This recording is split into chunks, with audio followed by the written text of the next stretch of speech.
This is Dolores Cannon with the Metaphysical Hour, and we've got another guest tonight. But before we go, I want to give out our toll-free number. The toll-free number to call in is 877-876-5227. 877-876-5227. And that number is toll-free all over the world. Anyone, anywhere can call in. But we usually don't get a lot of call-ins. I guess on my show, people get so involved in just listening. But if you're out there and you want to talk to our guest tonight, you're welcome to call in. Okay. I know you're listening because I get emails from all over the world. So I was really amazed that people are tuning into this everywhere. All right, our special guest tonight is Carol Pate.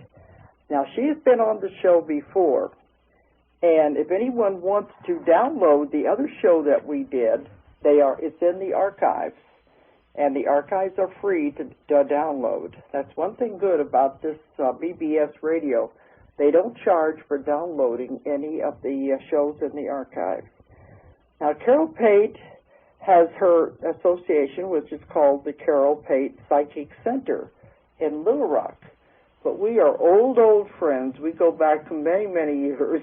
Oh, yeah. And when she was on the show before, she was telling me about some very interesting things in her life, and then we began to take a whole new direction, and we ran out of time. So I knew I was going to have her back on so we could explore the other direction. Okay, but first, Carol, let's refresh the little bit about yourself, the ones that haven't heard the other show. Okay. Basically, I've been on Psychic Detective on Court TV. I've done 6 shows to date, getting ready to do apparently 2 more. There'll be 8 altogether, won't it? So far, That's the Psychic Detective show, isn't it? Yes, that's on Court TV. And the most recent one shown was July the 5th. And prior to that, I've done a number of other television shows as well. Larry King Live, also Psychic Witness, which I believe is on the Learning Channel and sometimes Discovery Channel. Unsolved Mysteries. Unsolved Mysteries, yeah. A lot of television shows. And I work with murder cases worldwide, readings worldwide. I've now become internationally known. And it's been very, very rewarding. Well, I know I've known you so long, but you said you have always had psychic abilities even from childhood, haven't you? Yes. As a matter of fact, I worked my first murder case with the police when I was 12 years old. And it was a missing classmate. And they came to me, and I was able to touch into his photograph, which they handed me. And I told them that he had been accidentally shot by another boy while on a hunting trip, and where his body was located, and that's exactly what happened. Well, back then, was this surprising to you, this ability, or was it shocking in any way? At such a young age. In all honesty, Dolores, I really didn't know how to react. It just happened. It didn't really scare me. I just didn't know I could do it, and I don't know that I reacted one way or the other. I think, a little shocked. It kind of like it was just natural for you to do it? Yes. It was very natural, and I'd been doing that sort of thing, not with the police, but from the time I started talking. So I bet you shocked your parents sometimes. I shocked my parents a lot. But it seemed to be, it was like, you're born with a third arm. Yeah. Well, it seemed natural to have 3 arms. So you were just able to do this, and so it has never seemed uncommon for you. Or unnatural. No. But a lot of people, and I work with a lot of cases that parents try to stuff this out when they're little. you know, they try to stifle these abilities. Oh, mine did too. They It say, just well, didn't you work. can't do that. People will think you're crazy or you're weird or working with the devil. You hear that a lot. Well, I got called a witch a A lot. witch, okay. And I couldn't believe that because I was Baptist. But no, I got a lot of harassment growing up in school. Uh-huh. The other children, my peers, they were either afraid of me or they attacked me. Oh. And it was very, very difficult because I would know things and I did not know not to blurt information out. You hadn't learned yet to keep it inside. No, I didn't know. I couldn't tell the difference between psychic information and regular information, whatever that is. And I still have a hard time. So anyway, the kids anyway were afraid of you back then. Yes, they were. And that's when they started labeling me a witch. And in all truthfulness, Dolores, I didn't even know what a witch was. I know even today, you know, both of us, people still keep thinking we work with the devil and everything, and that's as far away from the truth as you can get. Well, I was so spiritual. Even as a small child, I always believed in God. I always believed in Christ. I was just always naturally spiritual. And everything talked to me, plants, trees, animals, spirits. I was always just really, really connected. So I never got that dark side. Uh-huh. And so I didn't understand what that was even about. How could you use something that kind of came so naturally in any kind of an evil manner? I couldn't do harm to anyone. It was like doing harm to myself. Yes, that's what we understand. We know anything you send out, you're going to get back tenfold. So the last thing you want to send out is negativity. On top of that, I would feel it instantly anyway. Uh-huh. Because I was so empathetic to people and everything around me. Mm. So if I hurt them, I hurt me. That's the way I feel about it. We're here to help people. We're not going to hurt anyone. But there's always those people who don't understand, and like we say, no amount of evidence will ever convince them anyway. No, you've got your skeptics out there that are not really skeptics. They're just hard-headed, narrowed individuals that if you can't see it, it doesn't exist. Yeah, and so we're not here to try to convince anyone anyway. I'm not. Me neither. That's what I've always told, you know, with my work, that we just do it, and whenever people are ready, they'll start asking questions, and then we're there to help them. Exactly. And, you know, I'm not here to prove anything anyway. It's always been there. It's always been active.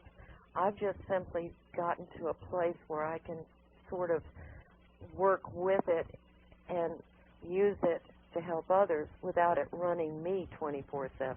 Mm-hmm. I've got a better control over it, if you will. Yeah.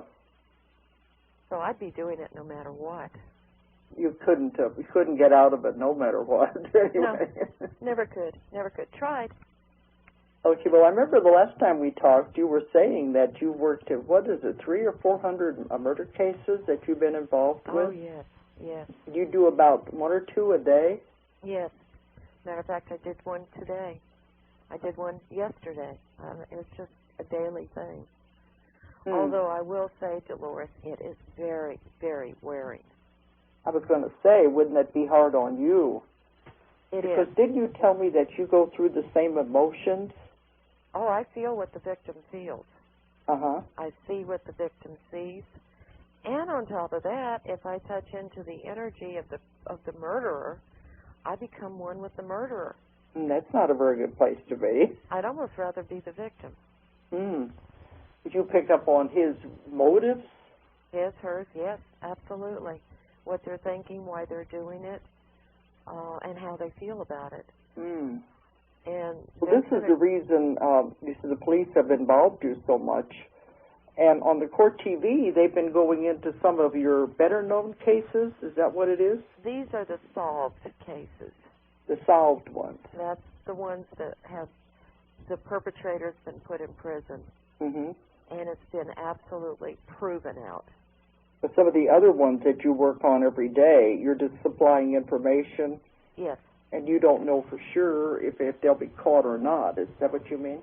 Well, a lot of these cases I never get feedback on. I give them the information, and I never hear back whether the information worked, whether they arrested the individual. I never hear back. Mm. And that's frustrating. It's kind of frustrating. Yeah, it really is. And it works, it's even the same way with families. But, you know, it might be that they're afraid if they do say where it came from, it makes them look bad. So maybe they just chalk it up to, well, we did some good police work, and we found these things out for ourselves. I think they're also afraid for the public to find out.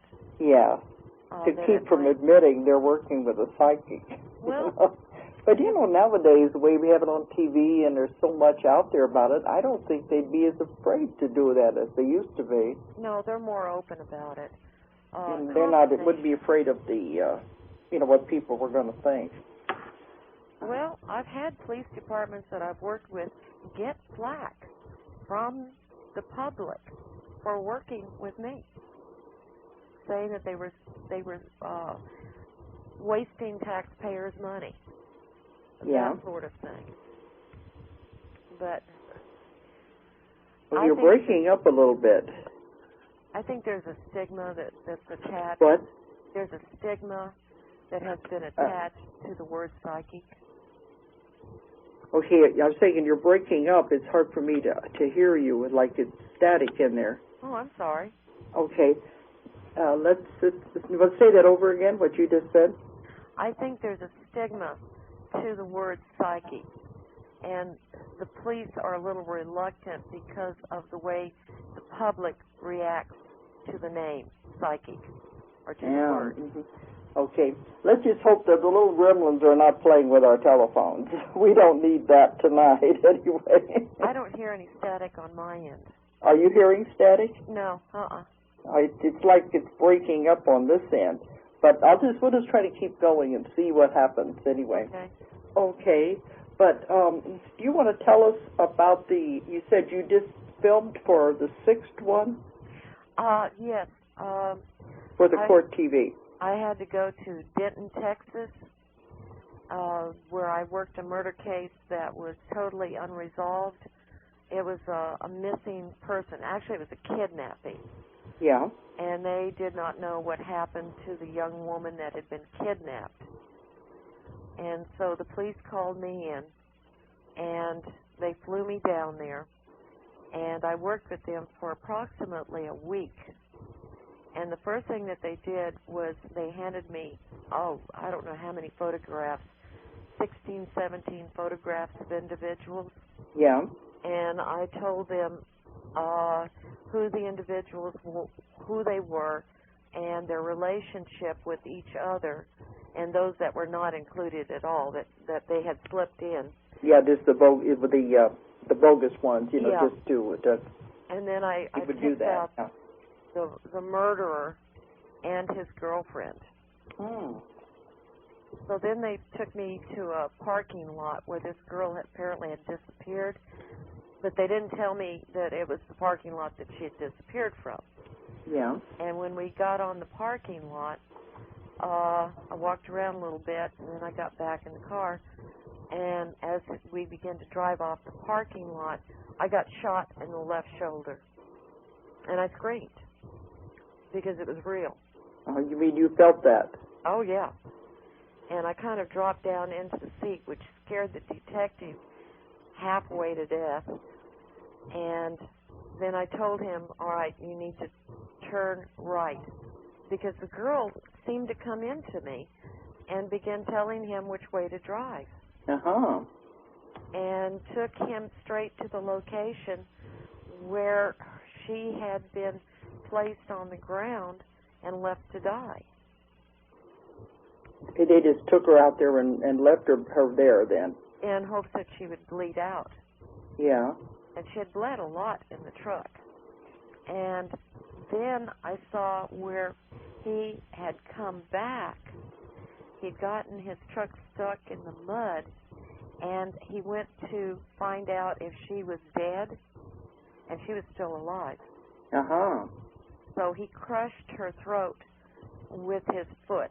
Oh, my gosh. Uh-huh. And then he began to drag her away from there, and she had on a jacket, kind of a gold-colored leather jacket, and it was like slowing down his progress of trying to pull her. So he took her jacket off and threw it up in the tree, and then loaded her up in his truck. But there was a witness. Oh, somebody saw him doing that? Yeah, I saw the witness, and he worked for the state. And he was like a ranger. Yeah. And he didn't know, though, that the girl was in the back of the truck. Well, he didn't see them put her in it, though. No, he didn't. But he helped them to get unstuck because they were in the mud. Yeah. And then they drove off, and then we went to a secondary place, which was a quarry, where I saw him. Then he wrapped her up in a sheet and left her there for a while. And then I took him to the quarry, and they found the sheet. They also found her jacket up in the tree. Oh. And he moved her about 5 times. Huh. I guess he wasn't worried about being caught if he was doing that. He was terrified of being caught. You were picking that up, then?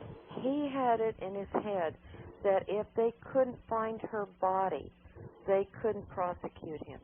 Oh. He really believed that. So on the 5th time, he moved her across the state line from Texas into Oklahoma. But could you pick up on the motives of why he did this in the first place? Yes. He thought that she stole $400 from him. And she was totally innocent. Now, I don't know where he got that in his head, but he believed that she had stolen $400. But is a human life worth that much? That's not even that much money, really, when you look at it. Of course not. You know, but of course they're not thinking straight when something like that happens. Well, he was heavy into drugs. He was extremely cruel and mean. People were absolutely terrified of him because he would do anything, anytime. His girlfriend was scared to death of him. She was in the car with him when it happened. Oh, and she didn't do anything then? No, she was terrified. But since I told them about the witness, they were able to locate the witness. And they were able to prosecute him because there was enough blood and DNA in his truck. That, along with the witness, he's in prison for the rest of his life now. So he was not brought to justice then? Oh, yes. He's in prison. He is in prison then? Yeah. Uh-huh. They were able to get him for aggravated assault and kidnapping, which carries a life sentence. Okay. Did they ever find the body? No. Okay. But at least with the witness, they knew something was going on. Oh, yeah. Yeah, because he claims he was never there. And the cadaver dogs that were brought in hit on every location that I took them to. I would go there first, and they'd bring in the cadaver dogs second. Yeah. And they would hit on the exact spot that I told them her body had been laid. So the dogs could sense this then? Oh, absolutely. I work a lot with cadaver dogs. They're wonderful. So, anyway, when is that show going to air? It just got through airing July the 5th. Okay, so that was the last one that was aired. That's the last one. But they'll redo it. They'll reshow it. And you said you're going to go out there and to the locations and film 2 more? Yes. Yes. But, of course, you have so many, I guess they could keep you going as a regular, couldn't they? Well, that's pretty much what's happened. I usually do 2 segments, or 2 shows per segment. Yeah. I've got some really good cases. A lot of my cases are really, really old, but I'm getting a lot of new cases now that I worked about 2 years ago that are beginning to, they're getting finalization on, like guilty on these individuals, and once they go to trial and they're judged guilty, then they can do a show on it. Uh-huh.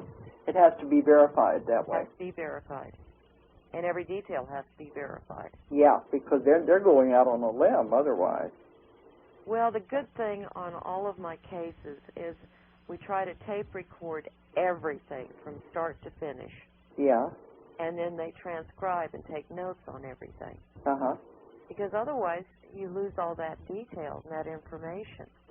Yeah, I saw one of your shows, and I was wondering how you could remember all of those little details step by step. Well, actually, I didn't. They reminded me because they had taped all the details. Yeah.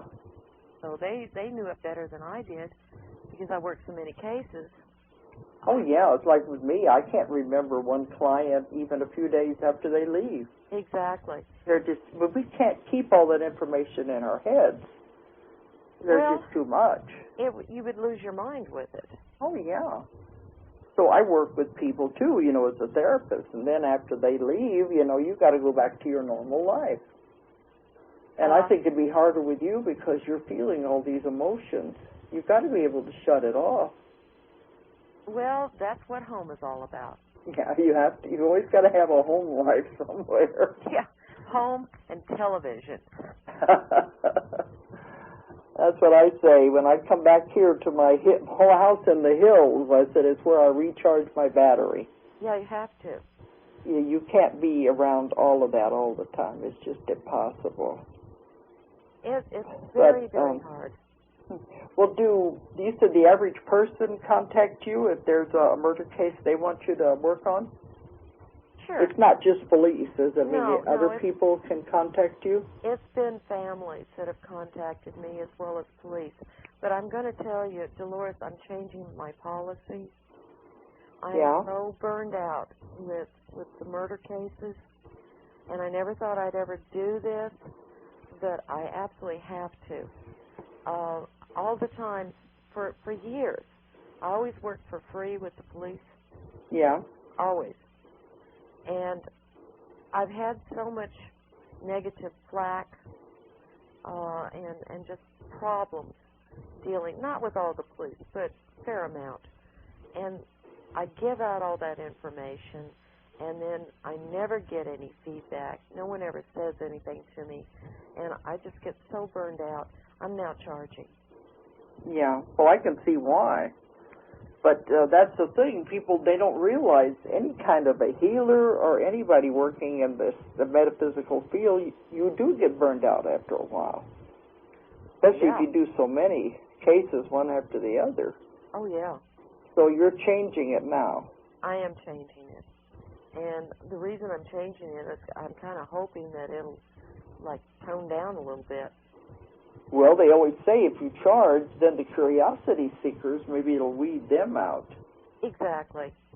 And, I get a lot of cases where I'm just kind of curious. My Uncle Joe died mysteriously 50 years ago. Do you think you could tell me what happened? Yeah, uh-huh. When it's a waste. I get the same way. People coming in, they just, I don't have any problems. I'm just curious. Yeah. And I always tell them, if you're coming out of curiosity, you're going to get more than you bargained for. You wouldn't believe how many people wanted me to just check into a local murder for them because they were curious. Just curious, huh? Yeah, I won't do it, though. Not the people involved, the family, just the people, other people. Other people. Yeah. No, see, they don't realize how much energy that takes out of you to do all of that. No, of course they don't, and I can't expect them to. It's the same way. I get tons of mail, and I've got to where I just can't answer them anymore. I used to try to answer everything. Now they're just getting a big stack of it, and there's no way I can do that and do the other work. But you're probably doing the same thing, aren't you? Oh, yeah. Oh, yeah. It's too demanding. And people call, well, I know you have people, though, that filter some of your calls, don't you? Yes, I do, and God bless them. They are a lifesaver for me. And these were like previous clients that have just come in to aid and assist me. Just wonderful people. Well, see, it's the way here, too. Two of my girls work for me, and they have to screen the calls Because, yeah, otherwise you'd be on the phone all the time. People don't realize that. They think they're the only ones. Well, Dolores, in your work, you use so much focus. You are really focused in. Yeah. And that requires a lot of mental fatigue at the end of the day, because that focus is a hard thing to maintain. But then when it's over, I try to, you just push it into the background and you go on with the rest of your life. Yeah, but you're focused, too, when you're working on these cases. Well, actually, I'm not really focused. I'm kind of out in Netherlands somewhere. Yeah. But I'm so spaced out, reaching and getting that information, that when I come back down, I crash. Ah, that's not good. But yeah. At least it's not making you sick. Not so far, and I'm going to try to curb it. Knock on wood. Yeah. Because a lot of people, when they do this too much and they begin to get burned out, then it starts affecting their health. Yeah, I go through burnouts about twice a year, where my brain turns into cotton candy or something. Yeah. I don't even have an opinion. I can't think. Your brain starts to shut down. Yeah. I can't drive. I can see why. Yeah, that's what they say. Your brain starts turning to mush, huh?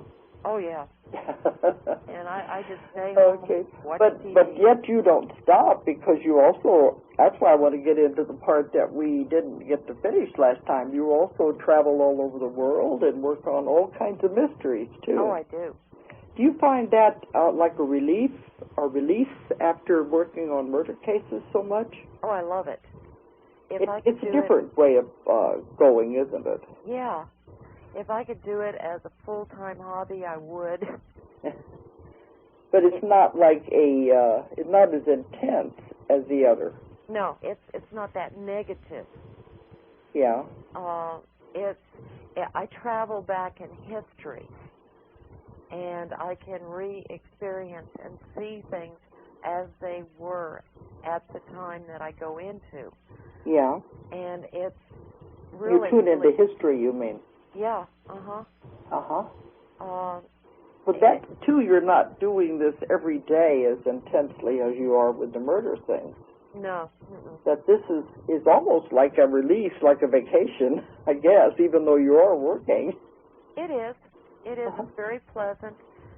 When I do it, I get very floaty, very light, and I get to see things as they were 2,000 or 3,000 years ago. Yeah.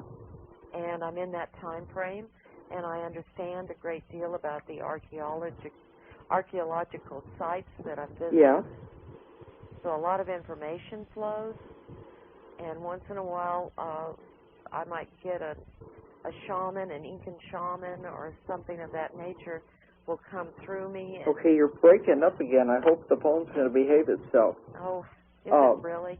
Yeah, I'm trying to make some adjustments here with the volume control. It's on a speakerphone, but yeah, it's cutting off your words, but I hope it's just on my end and not going out like that.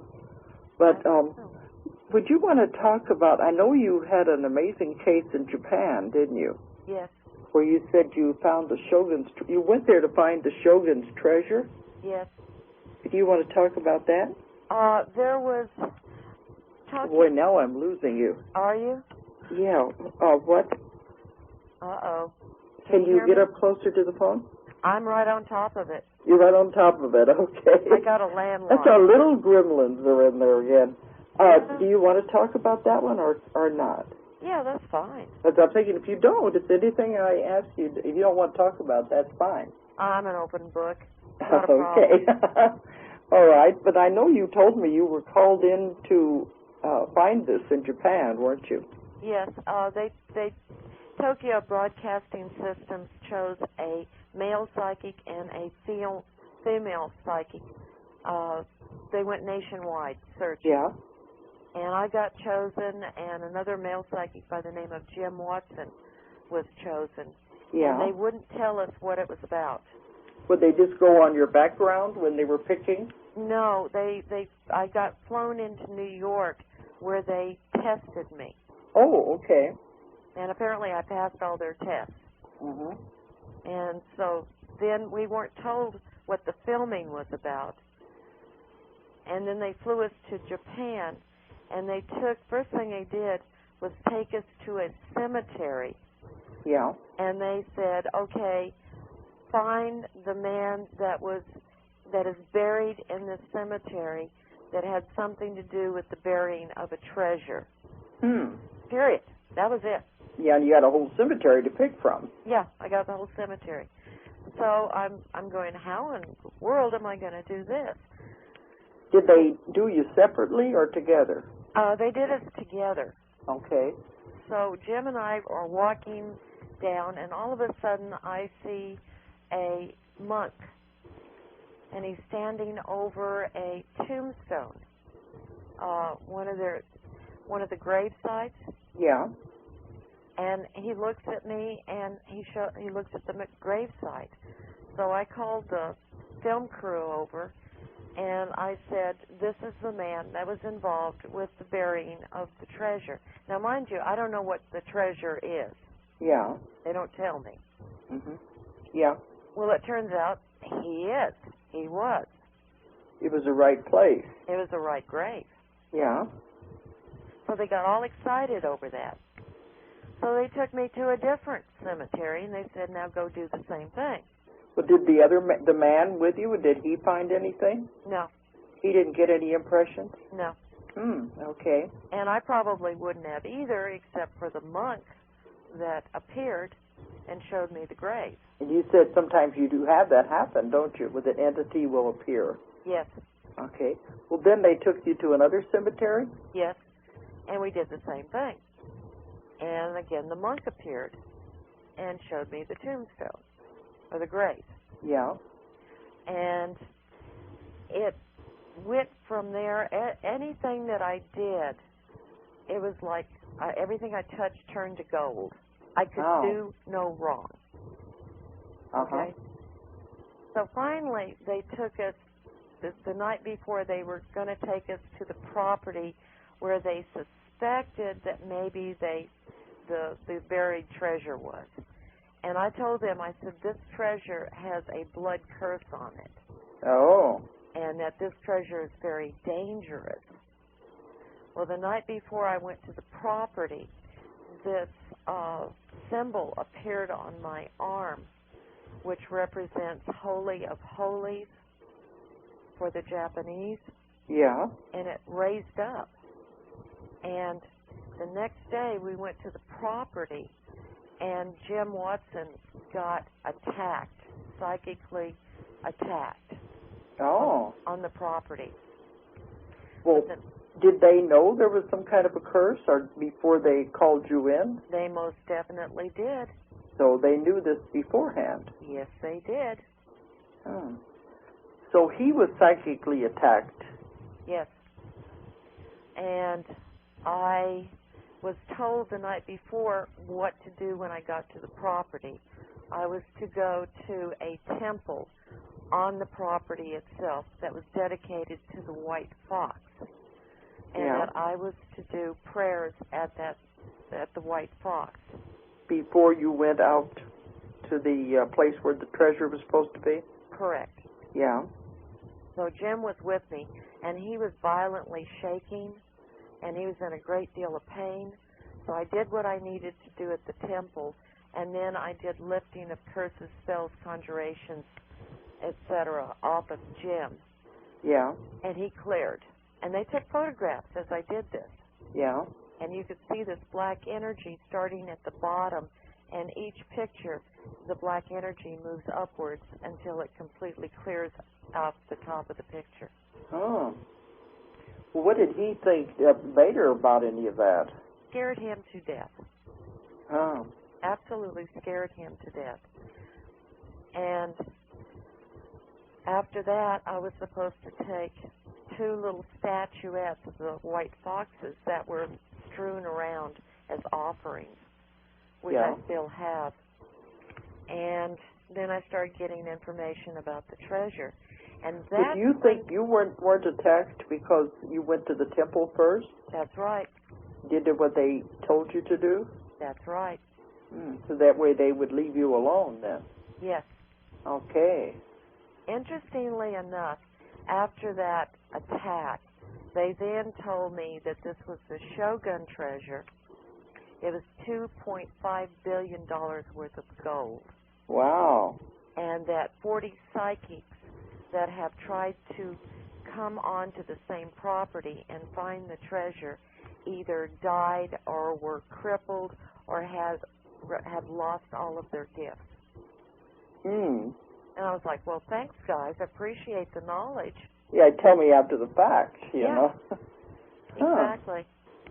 That's why they wanted to do it, but they weren't going to tell you anything about the dangers with it. That's right. And that's not very good.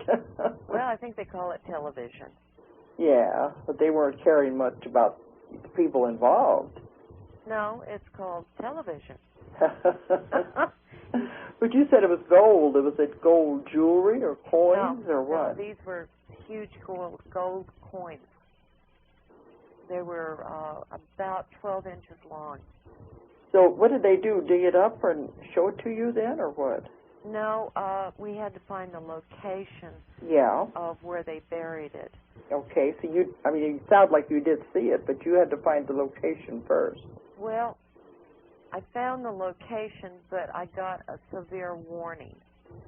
The warning was if you find the treasure itself, it would bring into effect a great disaster. And I told them the information that I got. You mean a personal disaster or a national disaster? No, a huge disaster. And I'll explain what that turned out to be. Yeah. So I told them where to dig, and as they dig, they started finding tunnels. Oh. And they found symbols of Shogun weaponry, knives, swords, all sorts of china from the Shogun time frame. So they knew they were in the right location. And basically, this is a real short version of it because that's what I'm thinking. Yeah. You told me bits and pieces before, but I never heard all of it. Oh, this is only a fragment. Okay. But when they finally hit the location of the treasure itself, there was a huge, and I wasn't there for that because I just went there, just did the filming and left. Yeah. There was a gigantic, huge earthquake. A huge what? Earthquake. Oh. You think that's what the warning was? There would be some kind of a natural disaster then. Yeah. And it filled in everything. Oh. And that was tunnels the and everything. That was the epicenter of the earthquake. It makes you wonder, must have been part of the curse then? I think it was. That was a powerful curse. Well, the men that were digging, even call in the forces of nature. Well, that's what the curse was based on. Yeah. It was Shinto magic. So, in the beginning, they definitely didn't want anybody to find this. That's why they put such a powerful curse on it. 500 people committed suicide in this location trying to find the treasure. Ah. I take that back. 80 people committed suicide. 500 warriors allowed themselves to be killed in order to protect the treasure. Uh-huh. So they started finding their bodies. As they were digging? Yes. So they definitely didn't want anyone to ever find this? No. No, they didn't. But you weren't there then when that part happened? No, thank God. Well, was this made into a documentary then? It definitely was. There's like 2 parts of the documentary. It was a very powerful experience. And I have the copies of it. Uh-huh. There's only one problem. It's all done in Japanese. Oh. That would have been good if it could have been translated, but I guess it was mostly dealing with Japan anyway. It was. It was. But this way, you didn't actually see the treasure then, did you? No, and I didn't want to. You didn't want to go any further with it? Well, the men that went in to dig out those tunnels, they all lost their minds. They got what's known as gold fever. What's that? They start pulling their hair out and ranting and raving and digging with their bare hands. I've never seen anything like it. Ah. They had to call in a Shinto priest, which was Mr. June, and he had to depossess them. Whatever was happening then? It was from the curse.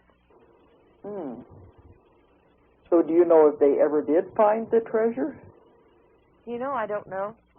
Because, I mean, the earthquake had filled all the tunnels in. It filled everything in. So I guess it was definitely not going to let them go any further.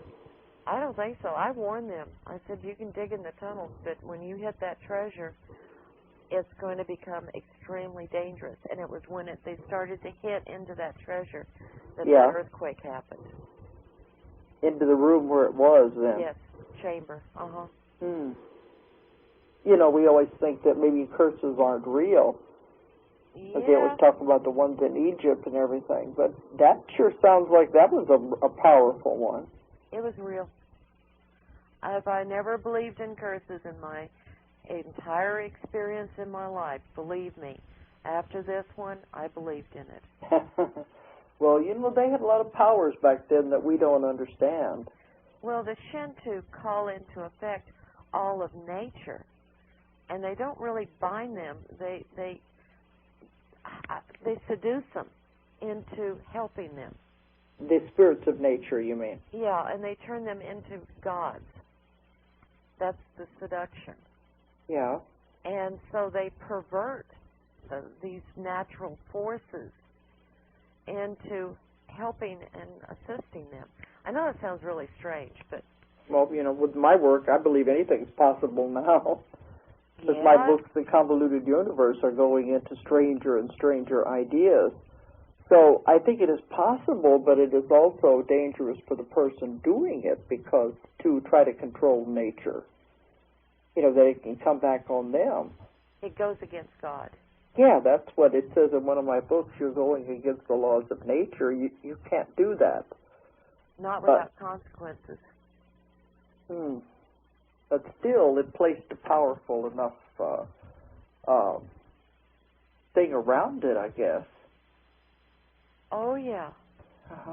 Definitely. Because I know I found in, you know, my work, you know, I showed you with the Nostradamus material, and it was in your work in Egypt with the tunnels under the Sphinx.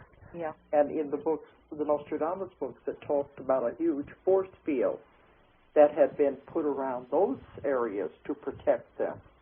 That was true. So I think it's the same idea, isn't it? Yes. More like a force field was put over the treasure, the same way it's been put over these things in Egypt. Well, I'll tell you what, it sure messed with the cameras. There was strong electromagnetic energy there. In Japan or in Egypt? In both. Both places. Yeah. And what I've learned is that psychic abilities phenomena is based in electromagnetic energy. Yeah, everything's energy anyway. You bet. But I know when my work, a lot of times strange things will happen with the tape recorders and anything electronic that's being used in the room. But and I have heard about, even in Eureka Springs, you know, they went up there, when that used to be empty, and they were taking film for it, you know, for a documentary about the haunted rooms up there, and they had trouble with their cameras and their sound equipment. Oh, yeah, always. And you always find orbs. If you take photographs, you'll always find orbs in those haunted areas. Those orbs are not human beings, though. Well, what do you think they are? I think that they are natural to this earth plane. I think that they are nature.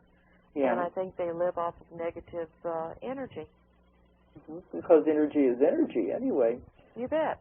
Because I get so many pictures sent to me on the email and through the regular mail of people who have taken pictures of these orbs and all kinds of streaks of light and things like that. And, you know, we get so much of it, so I know it's real. But to me, it's no longer an unusual phenomena. But Well, the people that send the pictures think that they're the only ones that have this kind of thing.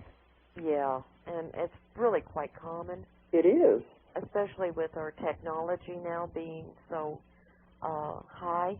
Yeah, I keep thinking that's what it is, that with the cameras now, we're able to catch things where before we couldn't. Exactly. Higher speed. Yeah, and the way they film is so sensitive. That Absolutely. they've been there, but before it was only under very controlled circumstances. Now, I think you could pick it up, and you wouldn't know what it was. But that's what I think, anyway. Yeah, I agree. I believe it's always been there, but just now we're being able to become aware of it. Maybe it's vibrating at too high of a rate that we don't see it with our eyes, you know. Exactly. Animals can see it. Oh, yeah. I've got that in some of the thing I'm going to put in the new book, that animals can look into other dimensions. Absolutely. And they can see these things. I used to have a cat. We lived in a haunted house. Didn't have any choice. My husband was in Vietnam. I had to stay there. Our cat was always watching things moving around, going up and down the steps, and it gave me the creeps. You know? I know they can see these things. Well, their eyes are different frequency. They can see at night. Yeah. And so their eyesight is much different than ours. So they're seeing things that we aren't aware of that way. Exactly. Uh-huh. And well, we've got some time left. Let's talk about last time we started in on the Sphinx, and we probably won't have time to finish it all, but we just got into the interesting part that you were, what was it? You had gone down into the tunnels. You were lowered down there, weren't you? No, you I climbed down there. The beginning of that, or what? Did they ask you to come over there and do that, or did you just go, or what? It was the Shore Project. Yeah. Dr. Joseph Shore, and it was also with ARE. Okay. They were involved, and they wanted to open the chambers under the Sphinx. Yeah. And I was also working with Boris Said, who was a producer. Yeah. And he was filming all of this. And I was thinking of Hadi the Wasp, but was he there? He was there, yeah. Huh? And so I went there to be as an acting psychic on the spot to see what I could pick up and locate. Yeah. And I told them that I told Boris that there was a well right next to, what do you call it, leading from the Sphinx to the Great Pyramids. I mean, above ground, there's not anything. Could you mean like a tunnel or something? No, it's a causeway. A causeway, okay. Yeah. I haven't been to Egypt yet. That's one place I haven't gone yet. So there's a causeway connecting the two? Yeah, it connects the Great Pyramids and the Sphinx. Yeah. And this well was to the very side of this causeway. And I told them that the well led down to the entrance into the tunnel. Yeah. Well, the tunnel had been under 300 feet of water for probably thousands of years. So they thought it was nothing more than a well. Yeah. Well, it dried up all of a sudden. And then they could be able to go down into it? They were able to go down into it. Is that when you went down? That's when I went down. Uh-huh. And I told them, I said, there are connecting tunnels from each one of the pyramids to the tail of the Sphinx, where there is an antechamber. In the back? At the very tail of the Sphinx, which that's what I've been told, that it's in the back there somewhere. It's about 12 feet down, and it's in the limestone. Okay. And that there were 8 other chambers, and they're stair-stepped in the limestone underneath the Sphinx. And Dr. Tom DeBecke brought sounding equipment, and he was able to locate the chambers and that there were things in the chamber. because of the sounding. Then you know there was something there. Yeah. So we went down this well. The first chamber was 5 sarcophagus that were emptied. Yeah. The next chamber down, and we're like 300 feet down. You said you were lowered down, weren't No. you, like in a sling or something? No, that was Dr. Short. I got to climb down this iron, very small rung ladder. Rather you than me, I wouldn't do it. Yeah. And it was muddy. Yeah. So, no, I got to climb down the ladder and up the ladder as well. Yeah. I'm a real working psychic. So at the bottom, there was what appeared to be a temple. Uh-huh. And it had 4 pillars to it with a square in the middle, and to the side was a black granite sarcophagus lid, but it had no lip to it. And I told them, I said, underneath that sarcophagus lid is the opening to the tunnel that leads to the Sphinx. Uh-huh. Well, they refused to open it while we were there. Later, it did get opened, and that did lead into a tunnel, but there was a problem. The tunnel was filled with water. Okay. Now, scattered on the floor of this underground temple were human bones. And, I mean, there was a multitude of them. Sounds very similar to the one in Japan, really, with all the bones and the bodies and things. Yeah, they kind of fall into a category, don't they? Yeah, it seems like it, Okay, then what did you do? I held one of the human bones. Yeah. To find out what happened. And what I got was a battle that took place between the priests that were sealing those tunnels that led to the Sphinx, so that no one could get into those chambers. And they died in that chamber. They were butchered. They were trying to protect what was in there? They were trying to protect what they had placed in the chambers underneath the Sphinx. Okay. That goes along with some of the information I've got, too. But did you ever get back into the back part? No. I've heard that Hades Awas in particular doesn't want people exploring around down there, does he? Well, they had dug another tunnel that actually led to, I think, one of the chambers. Yeah. But it had a piece of black granite that was about 3 feet thick.